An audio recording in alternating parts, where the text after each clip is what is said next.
we know the Dark Heart is going to play an important role going forward. And by that, I mean that, that thing that Iridikron got Galakron's essence into and gave away to Zalath. There's more to come with it. Dark Heart broken down. I did not expect this. Let's see what Bellular has to say about it. Welcome back.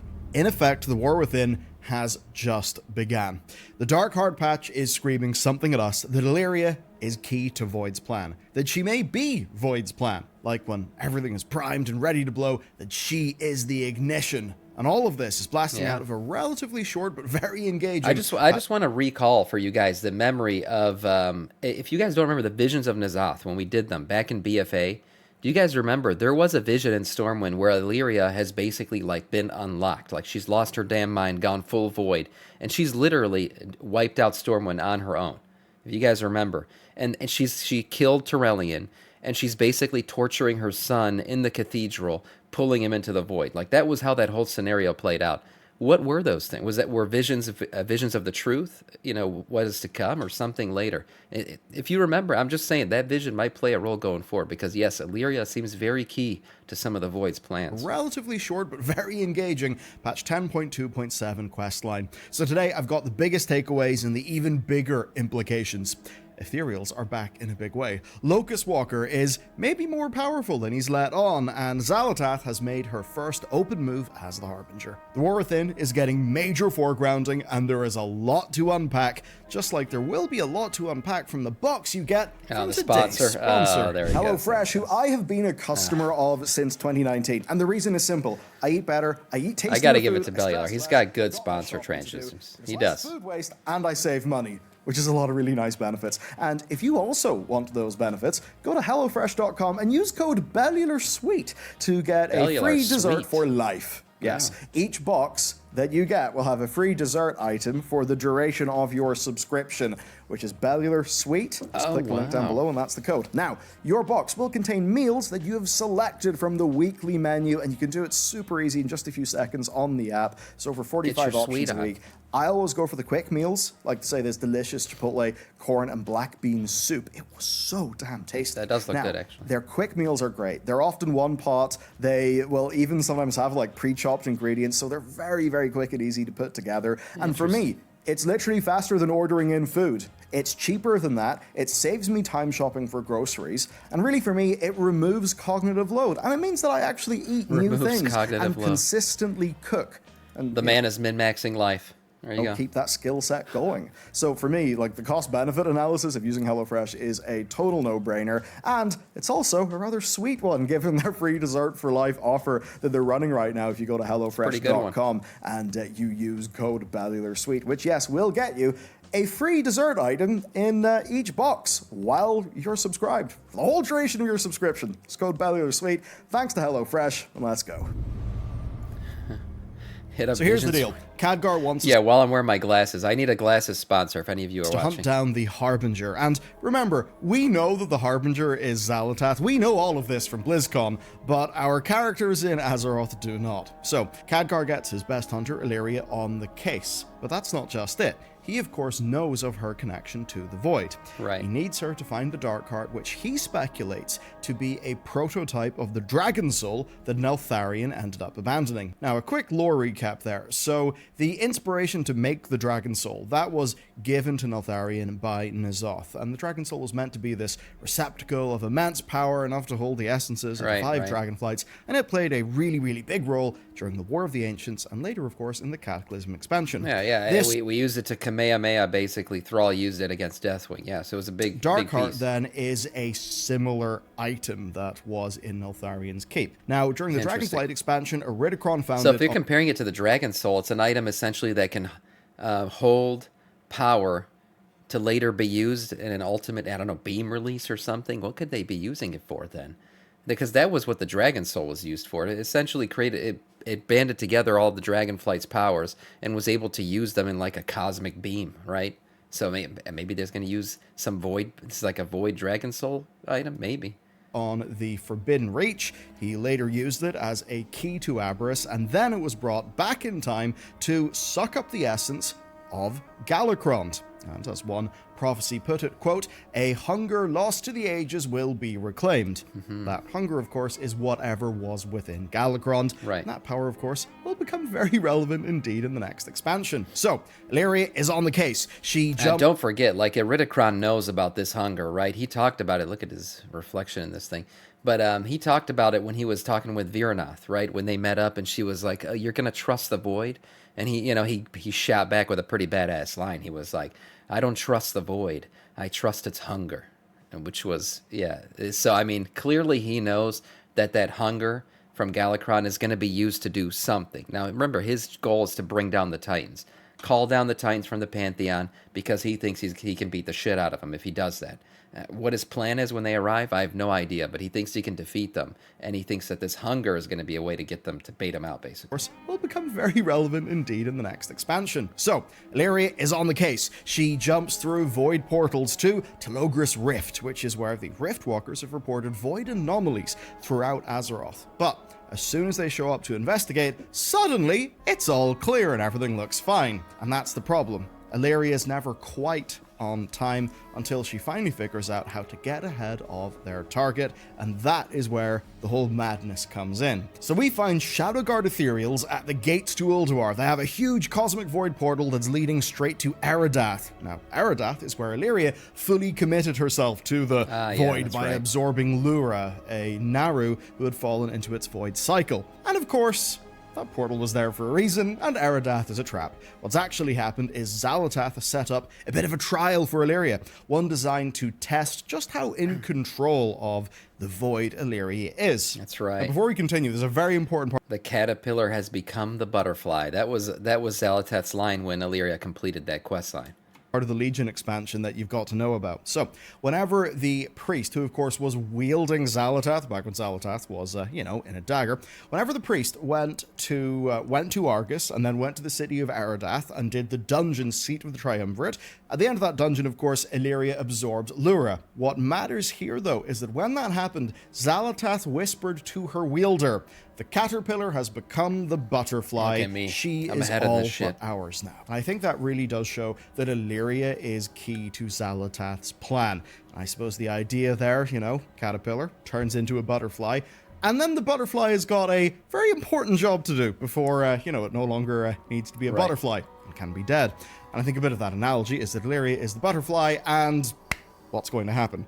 Well, evidently, something that Zalath wants, and that is why Zalath is further pushing her down her path. Yeah. On Eridath, Alleria faces a series of memories on her path toward the void. And the final memory is admitting to Turalyon that she is touched by the void. Now, in reality, and as covered in the 1,000 Years of War audiobook, Turalyon accepted Alleria, but in this memory, he kills her. Yeah, not only has Turalyon accepted Alleria, but he's mentally dealing with it, but he still loves her. There's that audiobook. It's not an audiobook. There's the little quick book that Blizzard recently released, and I just started to get into it. But he still loves her. He talks about how he loves her. They don't necessarily hug in the storyline. They kind of get close.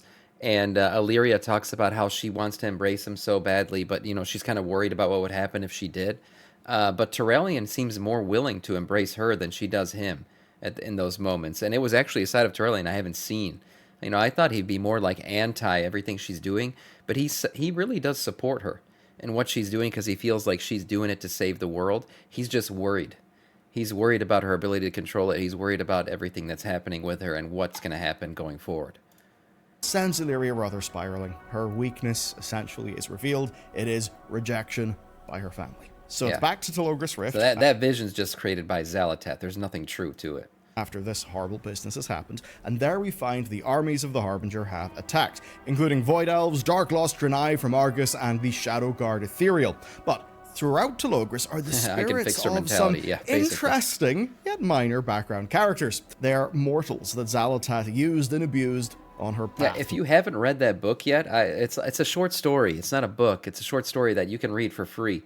I suggest doing it, honestly, because it gives you it taught me more about Turalyon than it did about Alleria, honestly. Turalyon's like messing around with his son Erator, kind of telling him like shitty dad jokes about Alec and shit. It's a side of Turalyon that I haven't seen, and I've honestly been getting on him lately being like he's dumb, he's gonna, something's gonna happen with him. This guy's crazy. But after reading that book, I kind of feel bad for Turellian. I kind of feel like maybe he's not gonna be a bad guy. Maybe he's, he seems more willing to accept what needs to happen than he did back in like the Illidan cinematic, where he basically called Illidan insane for killing Zira and shit like that. So it's an interesting short story. You guys should check it out. The power. First, we have Zando, a troll witch doctor from before the First Troll Empire. Now, he used Zalath to awaken a buried Cathraxi general and his Akir armies, and this led to the Troll War, right? And it's that Troll War that really solidified the dominance of the Zandalari Empire. But the real consequence here was the Drakari trolls chasing the Akir to Northrend, where the Akir then burrowed deep and slowly evolved into the Nerubians. And Nerubians are, of course, Zalath's allies and one of our main antagonists in the next expansion. Next is Modgood, the Dark Iron sorceress who cursed Grimbatol, leading to its dark legacy. And of course, if you'll notice, in Season 1 of The War Within, Grimbatol is one of the dungeons that Blizzard are resurrecting. That's basically the plot connection there. And it seems that a curse similar to that is what created the Skardan, who we haven't seen yet, but they are the void-corrupted earthen that infest the ringing deeps of Kaz Algar. Finally then, we have Natalie Selene, whose teachings infested the Church of the Holy Light with void worship, and that led to many bishops... Right, she was one of the Zalath carriers for a while. Including Benedictus joining the Twilight's Hammer, many of whom we dealt with in Cataclysm. So, many examples of people being Zalath's unwitting pawns. And if this all seems like crazy out there speculation, nope, it's all true. We did a video deep diving into the history of Zalath that you should definitely watch after this one. But for Darkheart, we're not just being shown Zalath's history, we're being shown all the people that she used to get what she wants. Zalath. Natalie Selene literally says there are many voices from the void, but hers is loudest of all. Zalath is the loudest voice of the void, and she uses it to make other people do what she wants. So what's going on right now? Alleria is basically jumping through Zalath's hoops. She set out to find the Harbinger and the Darkheart, but she's actually just being played with, shown her weaknesses. Finally, she faces the memory of Turellian, but just as things heat up, the most bizarre thing happens. Locus Walker appears, and when he does, he shouts Zalath, "It's time to leave," which is odd. Zalath then says that she has overstayed her welcome and leaves. The Turellian memory disappears and all is quiet. And this is really big. Locus Walker tells Zalath to leave with authority and she obeys. And that obviously means we have huge questions to ask about. Can I just say Locus Walker looks freaking amazing in this cinematic? Like the 3D look to the bandages, the way he looks so much more buff too than I remember him. He just looks freaking amazing. He's a badass character.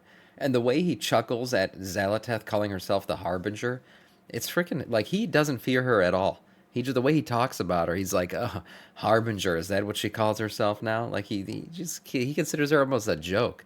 But he also understands how dangerous she is and how dangerous whatever she's bringing is going to be.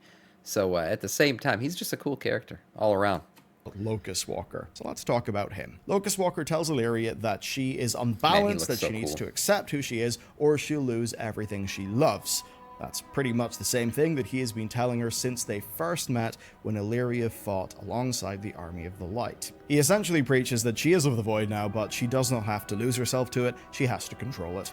Now, in a recent deep dive video on the Ethereals, we speculated that Locus Walker was more than he seemed. That's a super obvious statement, right? Definitely. I mean, he's mysterious, but the options for what he actually could be are kind of weird. Because, like, now we see him not only reveal to us for the first time who the Harbinger is, in Zalath, but he straight up tells Zalath to leave, and then she does.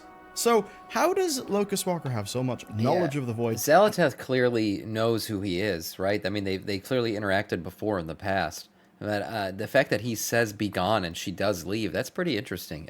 I didn't really pick up on that necessarily when it first happened. And can I also say, his shoulders look like a sun.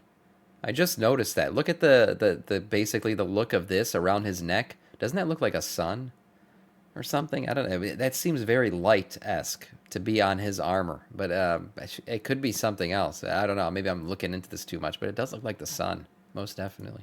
Also, authority. I mean, was he the Harbinger of his own planet, of Koresh? Could that tie into that? Has he reached the perfect point of void balance and become almost a godlike figure in his own right? Is he Dementius, or an aspect of a Void Lord masquerading as this Locus Walker character, helping...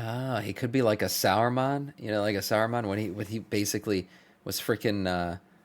he showed up as like a human for a while. If you guys watched, the Amazon series, he's walking around as a regular person, bringing about his return or whatever. He could be playing that role. That would be interesting.